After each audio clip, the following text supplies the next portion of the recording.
Class 17. Most known extraterrestrial races. Groups involved with Earth.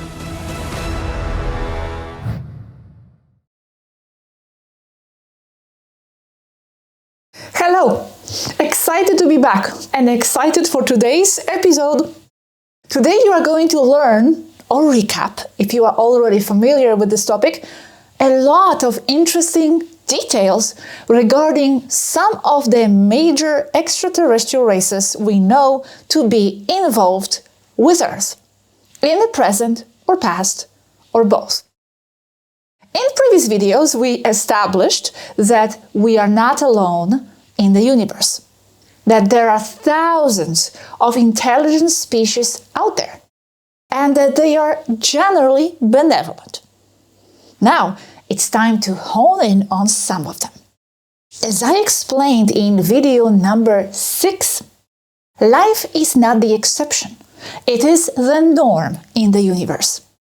We have been led to believe we are the only race out there, but the truth is, humanity and other types of biological intelligent species extend into space. Or rather, we on Earth are the extension of what's happening out there, as life most definitely did not start on Earth. The why of their involvement will be the topic of another video. And also each race or group will have its own reasons. Here I will focus mainly on the description of those races first. A brief one too, because it's impossible to go into detail describing them all in just one video. All ET races present different customs and beliefs, and they are all at different levels of scientific, spiritual, and social development. Yep, they are not all the same. If you ever watched the series Stargate, it's more or less like that. All races representing different stages of mental and technological development and different lifestyle choices. Many are closely engaged with Earth, others choose to stay away and live their own lives. Similar to what happens on Earth, with some nations being more outgoing and engaged, and others leading isolated lives. And by the way, forget what you learned through Earth science about all those planets not being able to sustain life, like the Pleiades. That's a false matrix fact, and I will one day explain why. Among the races present out there, as it was also explained in video number 6, the humanoid ones are among, if not the most common ones, and we will begin with those. As we were told, and I quote, the main concept here that needs to be understood very clearly is that the physical form you call human being is by no means exclusive to Earth, as it is found in countless places throughout the galaxy. And it is strongly suspected that it is similarly found in other galaxies as well, being a very prolific and popular physical form for souls. I also divided them according to whether they are, by our standards, perceived as positive or not so much, although I will focus here mostly on the positive groups. I will also focus on those we know are or were more engaged with Earth, although I will briefly mention a few others as well. And then there will be those who gradually start to differ more and more from how we are, ending with those that are very different, physically and mentally.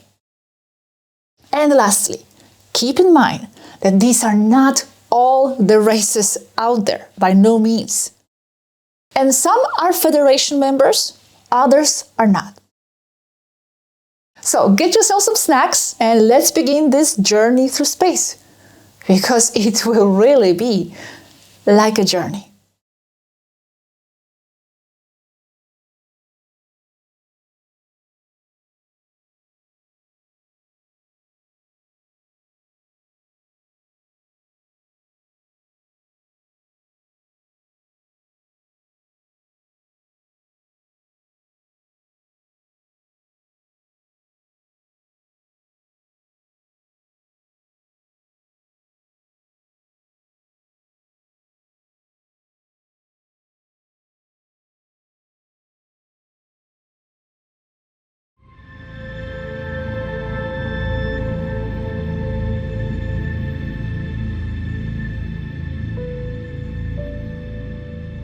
Let's begin with the Pleiadians. Messiah 45 star system Pleiades, the Seven Sisters. It is actually not an easy one to start with, as the Pleiades do not represent only one kind of beings. It is as if we try to describe all Europeans in the same way. Impossibility.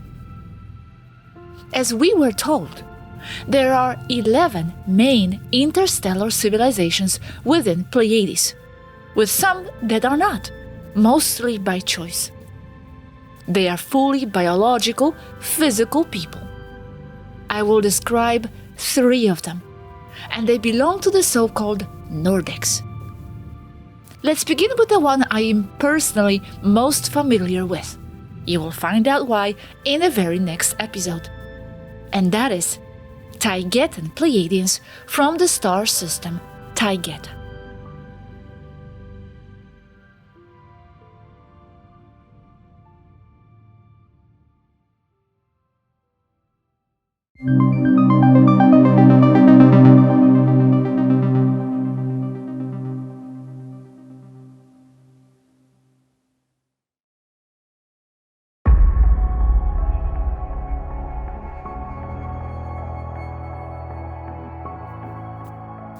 Taygetans occupy 4 different planets: Temer, Erra, Dakote, and Procyon, living in small communities surrounded by nature.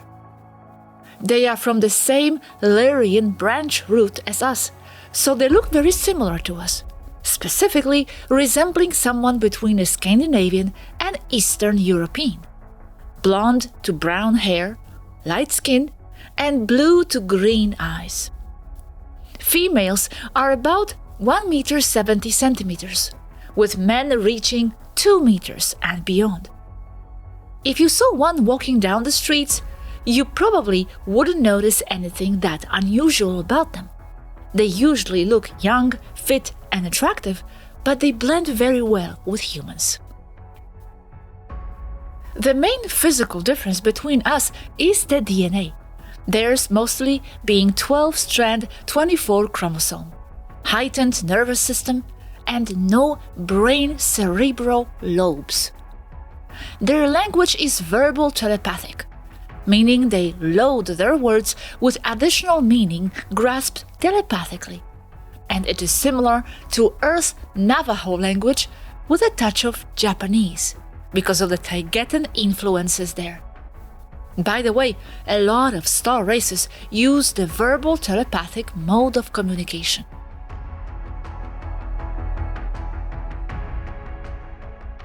Taygetans have been always involved in Earth affairs, with past colonies in many areas of our planet, and Druidic culture, although not only, would be one of their greatest influence, destroyed almost completely by Romans. Taygeta's influence in art is mostly appreciated in the creations of the American Indians, Inuit, and in the area of Romania and Ukraine. Also, diluted all over the world, but mainly in those places, or with those cultures.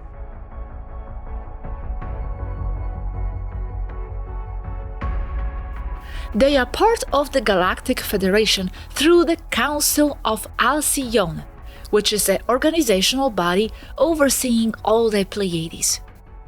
They are explorers, teachers, scientists, time travelers, advanced technologically, but also appreciative of art, music, and anything created by the organic mind. I will be biased, but I will say they are very integrated and complete, in the sense that they are logical, but also possessing a wide range of emotions, technological, but spiritual, etc. Their lifespan is much longer than ours, generally of all extraterrestrial races out there, mainly due to pure mental and environmental factors, but also thanks to medical technologies they have at their disposal. Taygetans are also one of the strongest races out there from the military standpoint.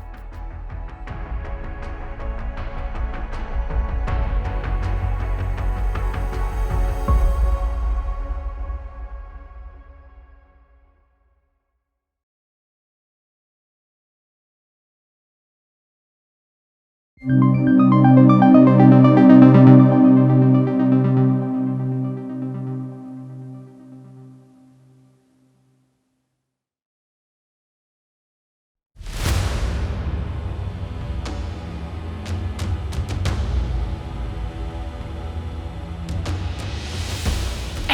are a classic Nordic-looking ET race, known to have seeded much of the culture in Scandinavian regions on Earth, referred to as Space Vikings, a term used by our friends in orbit due to their historical involvement with Scandinavian cultures.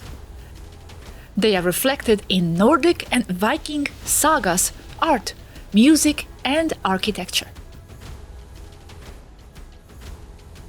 Virtually, the whole Viking culture is a humanized version of the Engan culture, the human form or version being the one related to the criminal part of the Vikings, and the positive part being the Engan influence, like their need for exploration.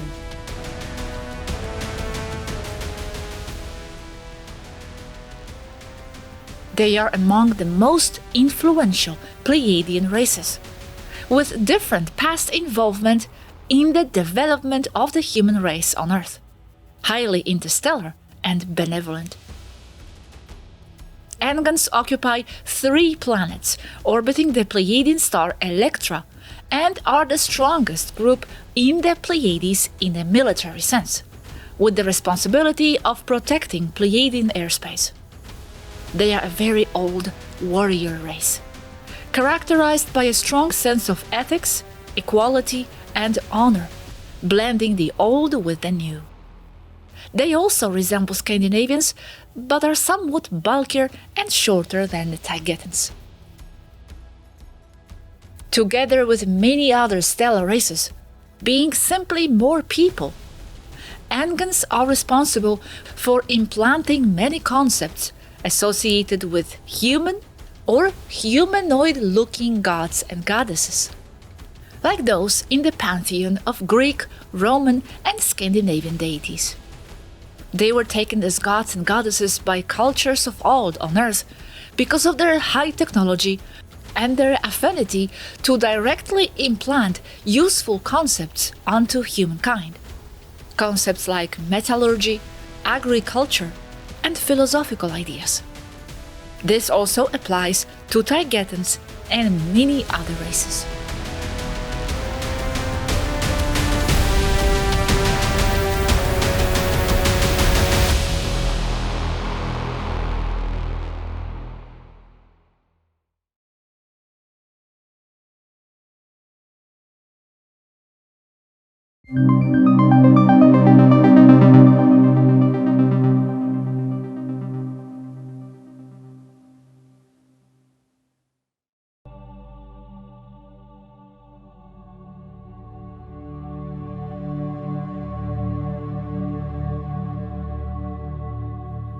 Solaces are best described as the typical Pleiadian Nordic figures, fitting the common New Age description most closely. They are an ancient humanoid race with very fair skin, very long pale blonde hair, sometimes even white, in both males and females, and light blue eyes. They are tall and delicate in appearance, with very angular and androgynous facial features. Females are between 180 and 210 centimeters tall, while males are between 190 and 2 meters 30 centimeters tall. They are much more slender than Taygetans or Engans. Their clothing consists mostly of one-piece, light-colored robes or one-piece suits, often with a relaxed and loose fit. They wear no ornamentation. They live on the 3 planets that orbit the star Pleione and its binary companion Senia. Even though they are members of the Galactic Federation through the Alcyone Council, they usually maintain a constant civilian, non-official presence around Earth to monitor their starseeds, something many races do, with each one watching over its own. Like many other races, they are highly spiritual, but also highly technological. In fact, they are among the most advanced. They are especially adept at telepathy and mind projection, which they often use to inspire their starseeds by projecting ideas and concepts, always in a highly ethical and non-invasive manner.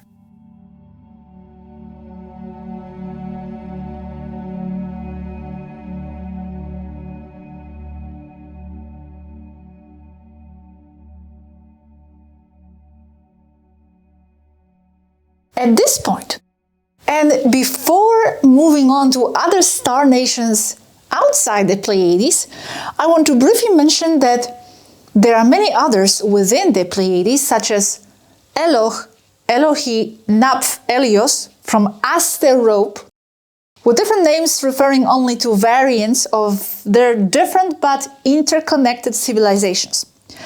They can be understood as the race that on Earth is related to Sumeria. Very tall, big, muscular, and powerful. Red-haired, with blue and green eyes. Males using long beards and long hair, and women very long hair.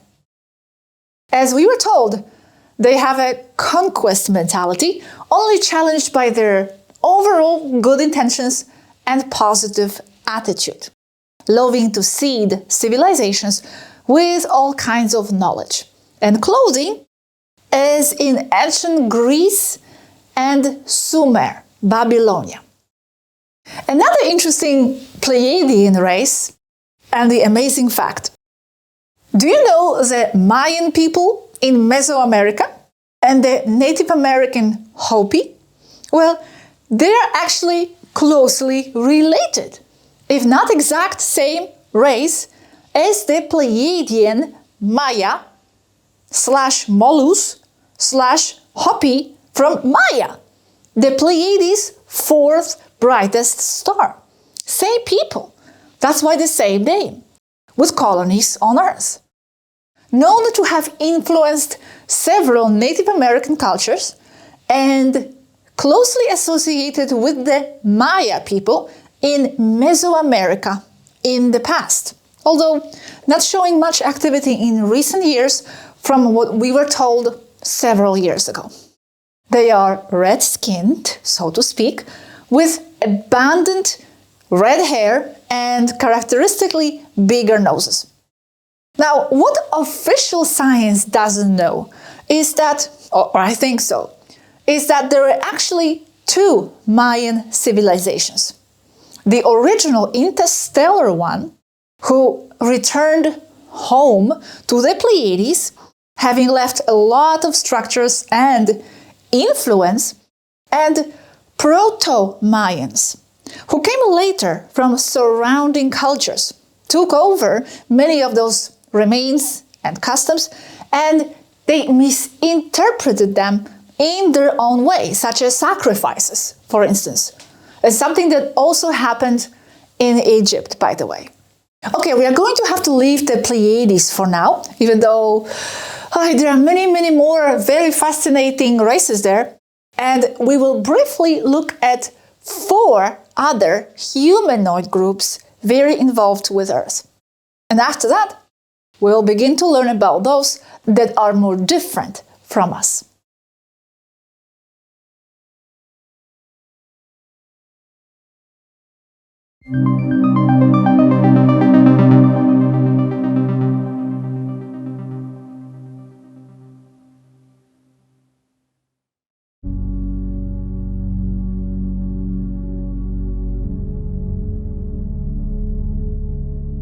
We do not have a great deal of information on Antarians, but I do want to share what we have, as they are an important group closely involved with Earth. They are a strong, emotionally stable, disciplined, and noble race. According to the latest data we have received, they have been part of the Galactic Federation. They are peaceful, but also militarily powerful, with a very large and sophisticated fleet. They are known to have participated in direct, step-down military operations on Earth, frequent missions around the planet, and defense and security patrols, always remaining anonymous, blending into human society when necessary, and leaving the credit to humans. In times of crisis, Antarians are the ones you want on your side because of their reliability, patience, and protectiveness. Antarians are native to the stellar region of Antares, and they also look exactly like us on Earth. Tall and athletic, with dark to black hair and pale to lightly tanned complexions.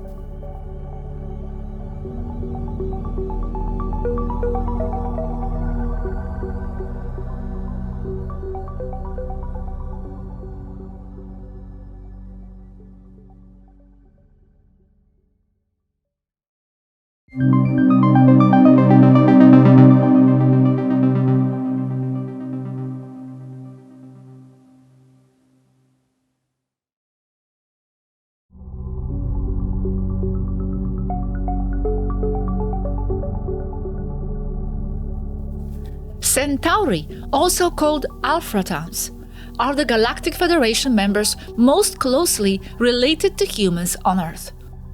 Their home star is Alpha Centauri A, and Phaethon, or Alphrata, is the largest of their 7 planets, with an enormous population.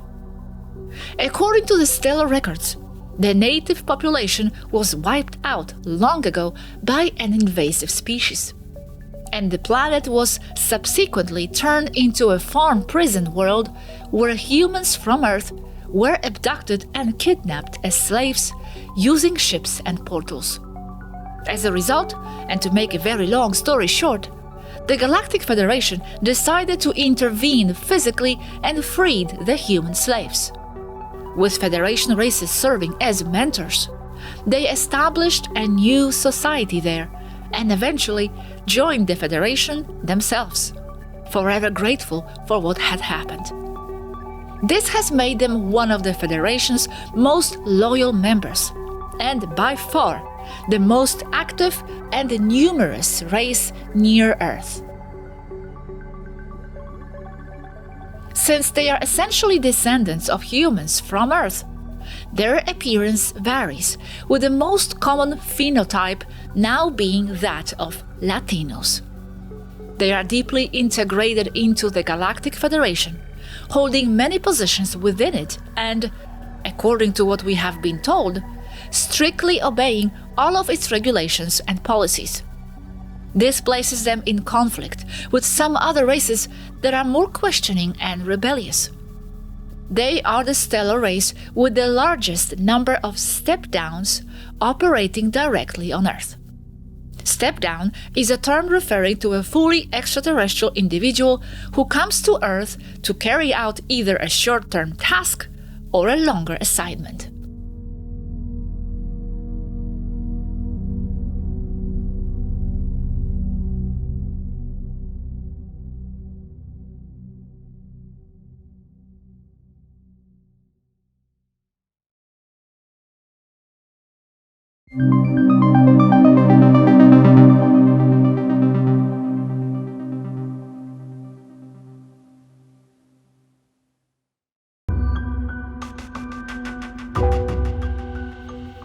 Now, regarding the Ummites, we do not have much information about them either, but the last reports we received indicated that they were quite actively engaged with our affairs. They have a history of interaction with Earth, particularly in relation to monetary systems, the Internet, and other technological matters, and are among those who enter and leave Earth more directly as step-downs. They are not members of the Galactic Federation and therefore operate outside its rules. A noteworthy point is that CDs, DVDs, fiber optics, and related technologies are said to have been introduced directly by the Ummites. Overall, they maintain a very low profile, so relatively little is known about them.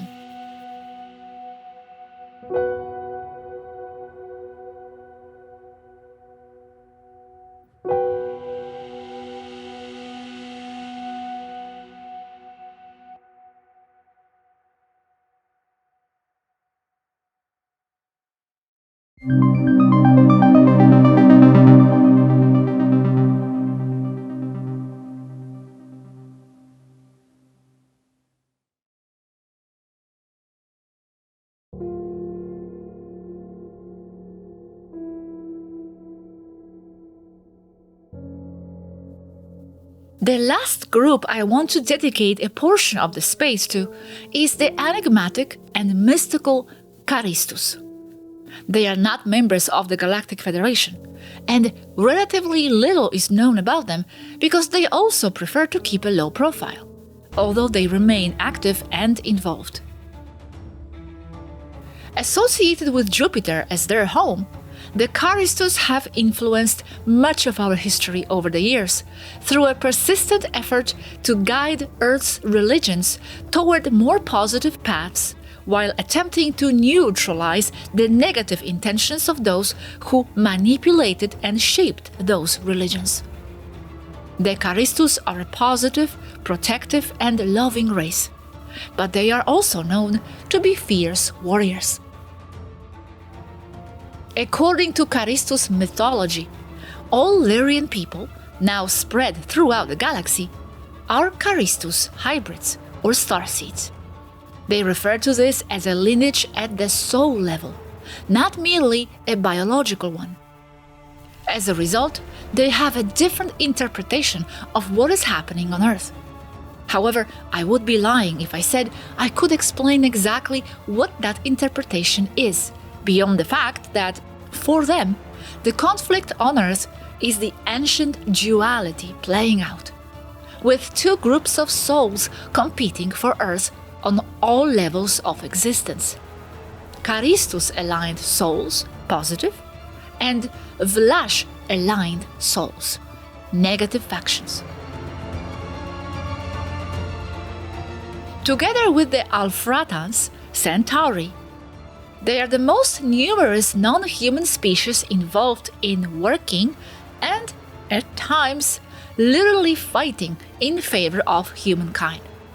They have done so for millennia, often suffering great losses of life. They sometimes cooperate with other races, but are also perceived as independent, with an air of superiority toward the Galactic Federation. They see themselves as great mentors and are deeply spiritual and symbolic. According to what we have been told, they are tall and elegant, often seen wearing long, ornamented tunics. They have long necks and almond-shaped eyes that are usually light, almost white, but can also be dark. Of course, as with all races that step down to Earth, they dress like humans when blending into human society. Caristus are frequently depicted with wings, or wings are a form they choose to project. This symbolism also applies to other races, such as the Taigetans, Engans, and others. In fact, part of Earth's concept of angels and angelic imagery originated from encounters with the Caristus, along with some Taigetan influences. They are among the oldest and most advanced civilizations and races in this solar system.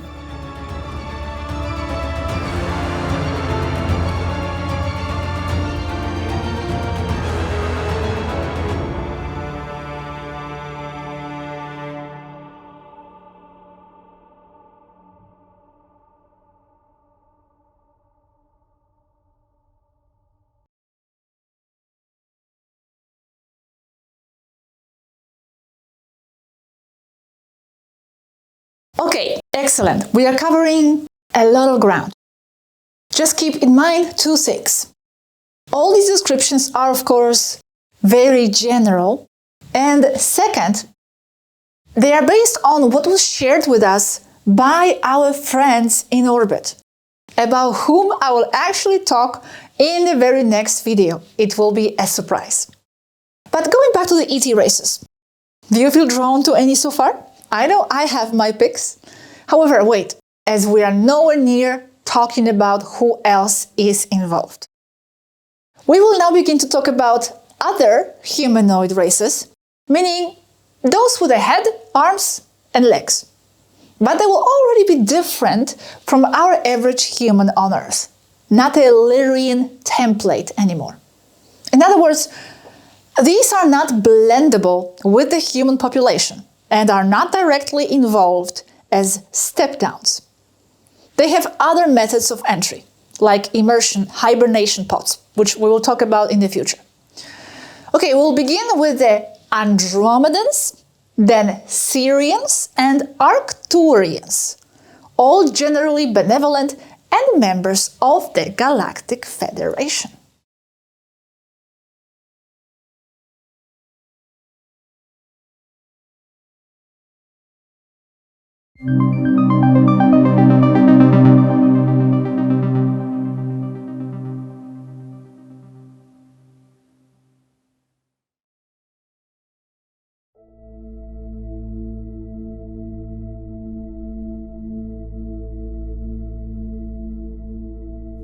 Andromedans are one of the most important and influential races to discuss, and are one of the three main founding races of the Galactic Federation, alongside the Arcturians and the Lyrans in general.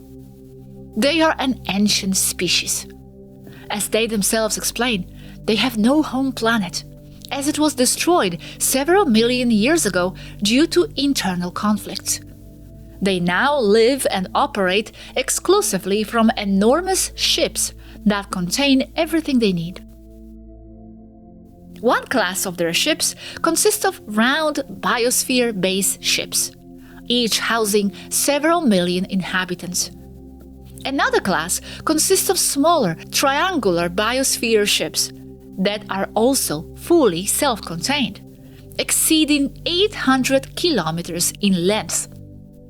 One of these is currently very close to Earth. It is called Viera and serves as the local headquarters of the Galactic Federation. Their political structure is ancient and is known as the holistic stepped system, consisting of various levels of councils.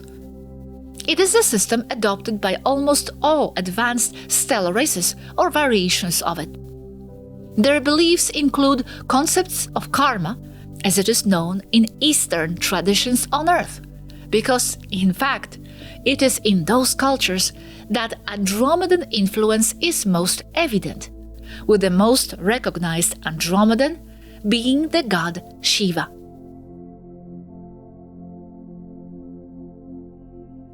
They are slim and tall, with long, thin arms and legs, standing between 2 and 3 meters tall, with females being somewhat shorter.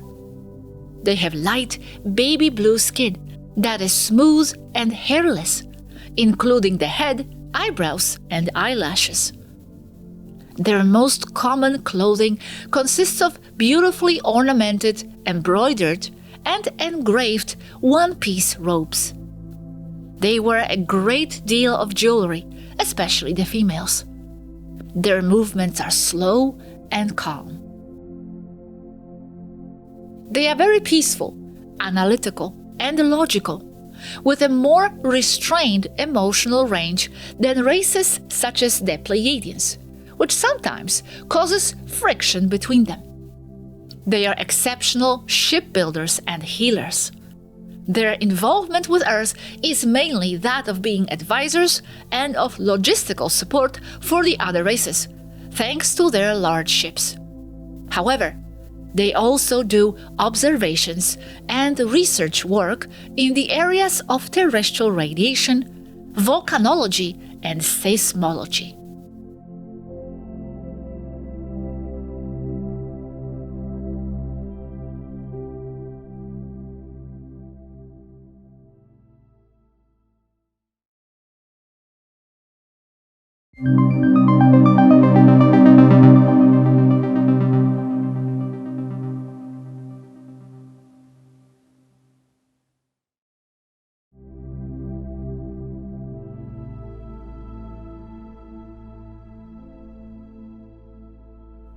As with the Pleiadians, Sirians are not a single race, but a broad conglomerate of beings.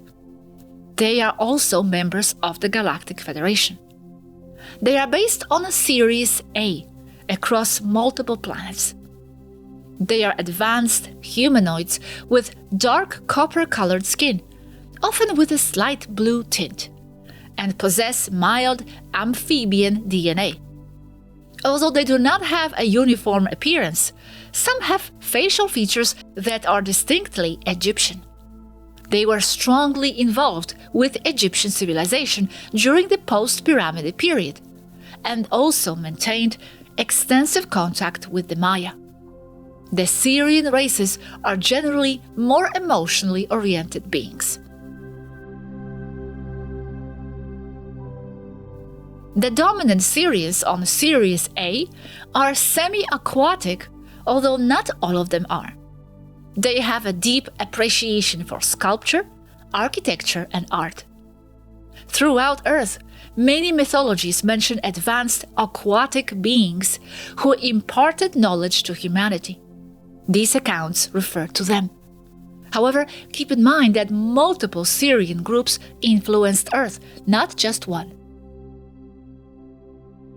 They tend to live in large, close-knit families in sponge-like, hollow rock structures characterized by flowing curves.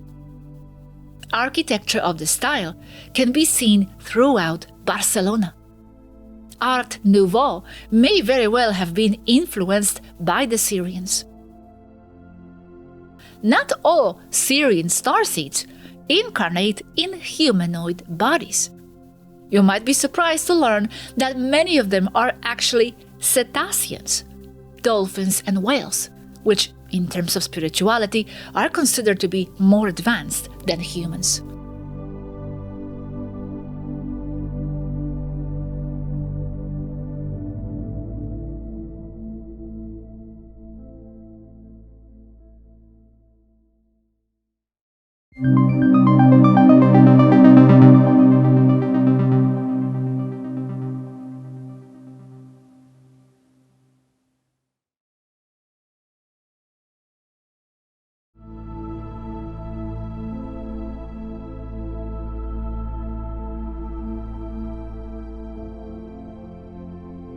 Arcturians are a very ancient and advanced star race, both spiritually and technologically, and are one of the founding fathers, so to speak, of the Galactic Federation. There are 3 main branches of Arcturians, and their home region is Boots, with countless planets. They are renowned as explorers, teachers, master builders, and spaceship engineers and designers. Appearance: they also have a high amphibian DNA content. They are short, standing up to 150 centimeters tall. They have large heads that are disproportionate to their bodies by Lyran standards, along with large almond-shaped eyes and large mouths. Their skin comes in various tones, ranging from brown to purple-brown. They have no genders within their population, and their reproduction is asexual. They clone their offspring when they themselves reach an advanced age beyond repair. The young are carried in a type of belly pouch, similar to that of marsupials, until they reach maturity. The offspring carries the consciousness of the older individual, continuously renewing itself through a single, uninterrupted incarnation. As a result, their concept of love is also different. They do not experience romantic love in the sense of couples, but rather a collective form of love. They are highly creative in every respect, including art, music, and the engineering disciplines mentioned above. They are also the race said to create the greatest number of crop circles on Earth. They are logical, but can also be temperamental. They prefer long, one-piece garments that are highly ornamented with gold and silver spirals.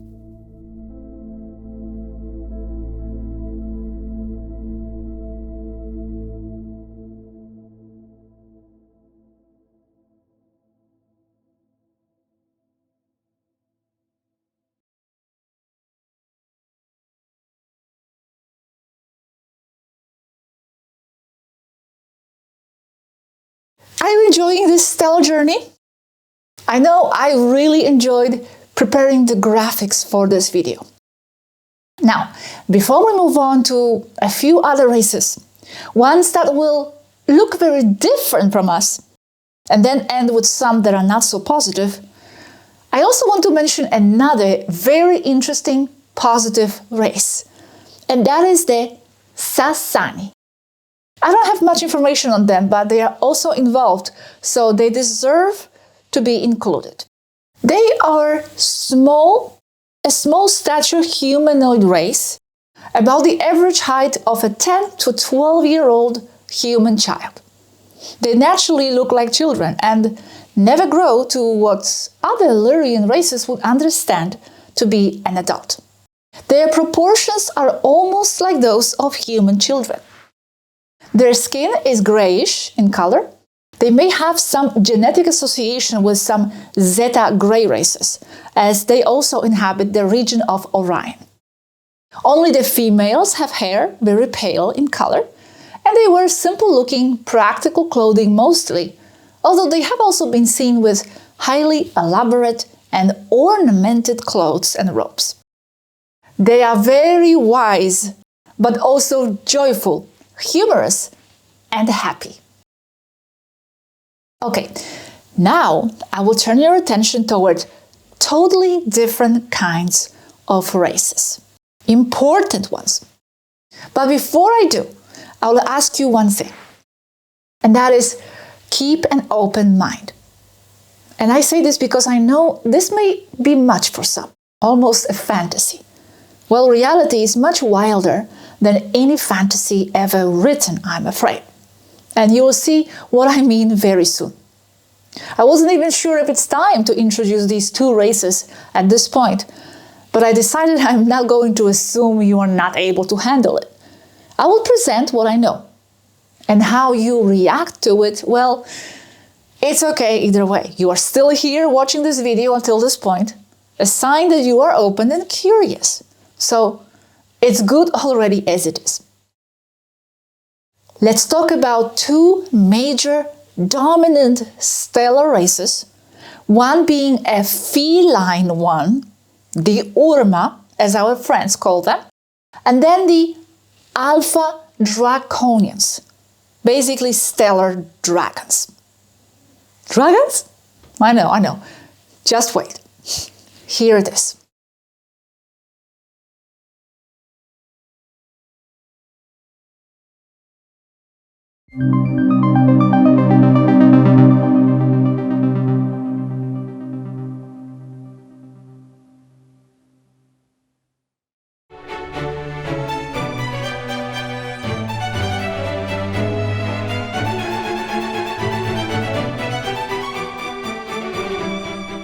Urma, or what other sources call the Lyrian feline people, Lyrian in this context because the constellation they come from is called Lyra, are one of countless feline societies throughout the galaxy. Their origin is the star Vega and the planets Lyra and Avion, with colonies spread across the galaxy. They are an ancient alpha warrior race, very powerful and influential, yet today primarily peaceful and spiritual. They are members of the Galactic Federation, although they do not follow some of its policies whenever they disagree with them. They are heavily militarized, disciplined, and actively involved in matters concerning Earth. Their appearance? They are essentially highly evolved lions, tigers, and similar felines standing upright on two legs. They retain their natural size, are fully furred, and have tails. This is probably the aspect that stands out the most for those who are newer to the subject, and I understand that it may take some time to become accustomed to the idea. One important detail: keep in mind that they are not cat-headed humans, as some portray them. They are actual lions and tigers standing and walking upright, although they are also capable of running on all fours. In addition, they speak, although they do not pronounce every sound exactly as humans do, and their primary form of communication is telepathic.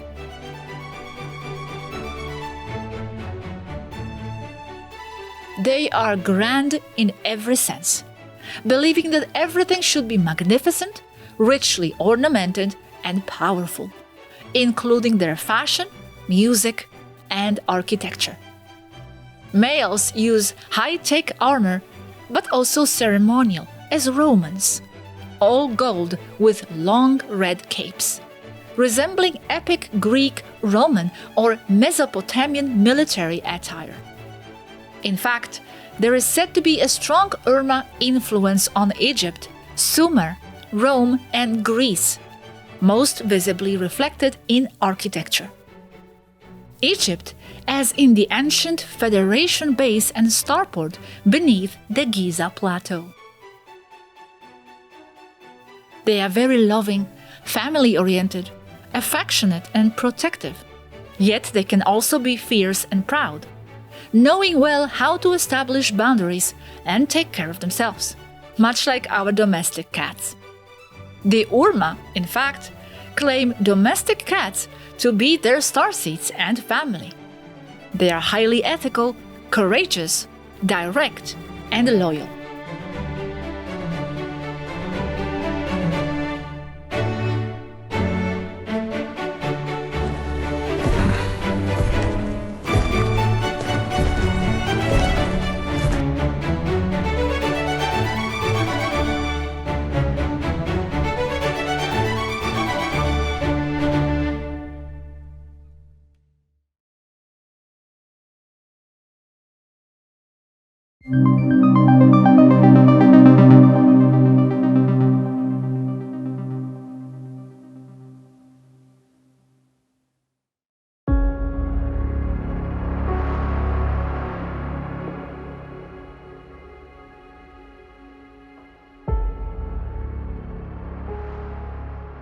Alpha Draconians represent another alpha race of the galaxy and one to be reckoned with, although nowadays they are mostly positive and peaceful. Place of origin in this galaxy, Alpha Draconis, as one of their first colonies, although they have operated on countless planets. Very ancient and majestic sauroid beings. Sauroid meaning a reptilian category. Physically, they are complete dragons, exceeding 12 meters in height, with an advanced patriarchal, holistic, and interstellar society. Their language is so-called Draconian, but is mainly telepathic. They are not what you find out there about Draconians, as Alpha Draconians are a powerful, positive, and non-invasive race, idealized by other sauroids, although they were not always so in the past. Similar to the Urmas, they sleep a lot and spend much of their time astral traveling. They have had interventions on Earth in the past, with many myths and symbols involving dragons originating from them. They live in enormous caves and are mostly intraterrestrials when on their home planets. They have genders, and, as we were told, are the most impressive beings one can meet in space.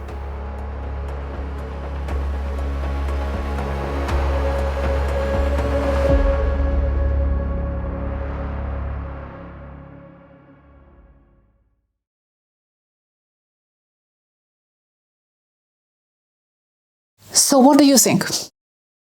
Space cats and space dragons? Quite extraordinary, right? It truly, truly is. And just shows how rich our universe is. So much beyond what we know. It really is fascinating. And I only mentioned some of them.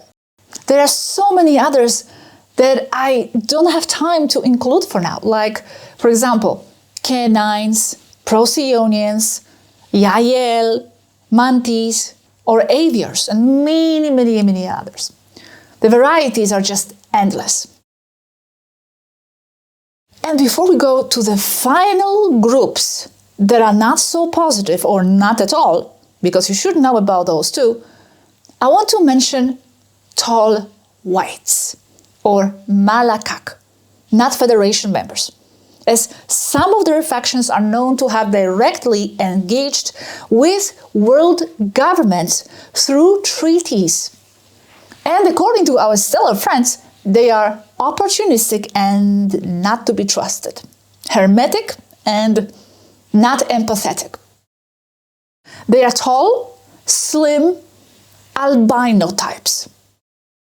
They are more or less close to the Lyrans, but already on the side where they begin to not resemble humans enough, attracting attention when seen.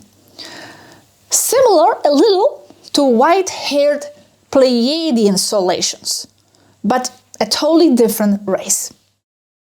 As we were told, quote, "As with many other races, they have not shared an official origin. They hide it, which is a bad sign. But they have many settlements in many places, such as bases or colonies below Nevada, Colorado, New Mexico, and Utah in the USA. And they do not mix with the Federation races. They have been seen in Area 51 cooperating with the US military." End of quote. Okay, we are slowly reaching the end of today's journey, but before we close, we now must look at 3 races that are very controversial for humankind. And unfortunately, some are plainly negative. It is not an easy subject though, because the first 2 actually have so many varieties that it is impossible to segregate them simply into positive or negative. I'm referring to Greys and Reptilians. And yes, they exist. And yes, there will be some among them who are well-meaning and others not so. Just like there will also be some rotten apples within other generally benevolent races too, like Pleiadians, for example. So we must tread carefully so as not to offend any groups out there that might be watching. And many of them, yes, do watch what comes out on our internet. Remember, they are physical people, or at least the ones I am talking about. Okay, let's start with a brief description of Greys and then Reptilians. And then I will tell you about the third one, the worst of them all. Very general descriptions though, as at this point I don't want to dwell on them too much.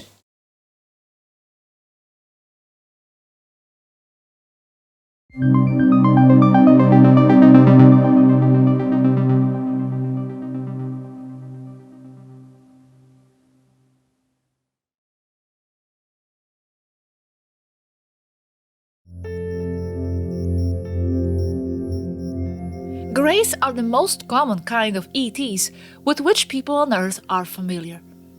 However, it is impossible to categorize them in one specific way, as there are too many varieties of them out there, each with its own story and ideas. As it was shared with us, there are about 165 types of Greys, even though many may look similar to one another. I will describe only some of them. One common type is the so-called Zeta Reticuli Greys, usually benevolent, also referred to as gardeners by other races. You might be surprised by the fact that their DNA is mostly botanical. The being that crashed and was retrieved in Roswell in 1947 was one of them. Their main task is seeding and preserving the biology of Earth and other planets.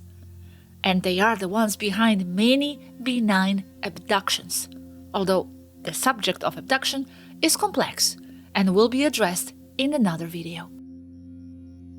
Another variant of Greys, and this is where it becomes problematic, is the invasive Greys from the region of Orion. They are short and known to cooperate with other races, such as negative Reptilians, and even shady Lyrans and Earth humans, such as the Secret Space Program. They have several underground bases on our planet. What complicates the matter is that there exist versions of Greys that are complete organic robots, but look like Zeta Reticuli, Orion Greys, and others. In human perception, when people happen to remember an encounter with one, it is almost impossible to distinguish who is who. Lastly, for now, let me mention the so-called Etorthans, highly telepathic, tall, big-nosed Greys, and Galactic Federation members. They are supposedly advanced and benevolent, but this is only the official Federation version, which unfortunately cannot always be trusted. From what we know, their agendas are controversial and unclear, and I will have to put them aside for the moment for that reason. The topic of Greys is vast in itself, and in the future, I will dedicate an entire episode to them and to the topic of abductions.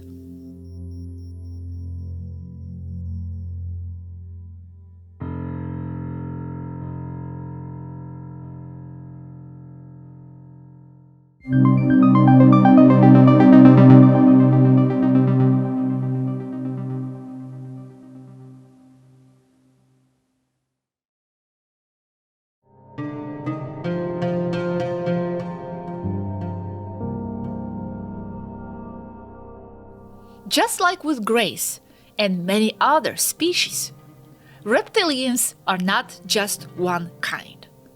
They range from small animal-like lizards to immense alpha draconians.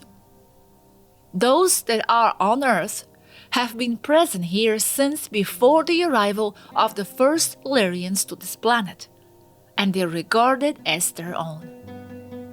One dominant species is called Kingu, among other names, who have supposedly been created genetically by another reptilian race. Kingu live in underground cavern systems all over Earth, and they are divided into 3 main elitist types with strict hierarchical structure. They are known to cooperate with Earth's military under various treaties. They rarely come to the surface, which they perceive as unworthy of them and occupied by humans, whom they despise as a lesser species and whom they might control and exploit through a variety of political and social agendas. They are psychic and adept at astral traveling, from where they further manipulate humankind, especially those who are vibrationally compatible with them and who possess certain genetic markers, making them easier targets. They are also skilled at using portal technology, which they use to travel in and out of Earth undetected. However, to say that all reptilians are hostile toward humans is far too simplistic and certainly not the case. There is duality within their species as well, and just as there are those that are against humans and other Lyrians, there are also types of reptoids that are high vibrational and peaceful. Therefore, we must be careful how we phrase what is said about them.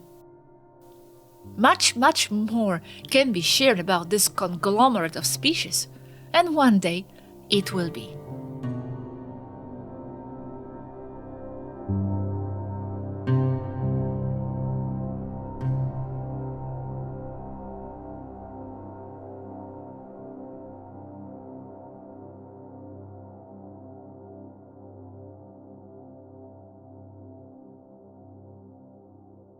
Thank you for being here until this point.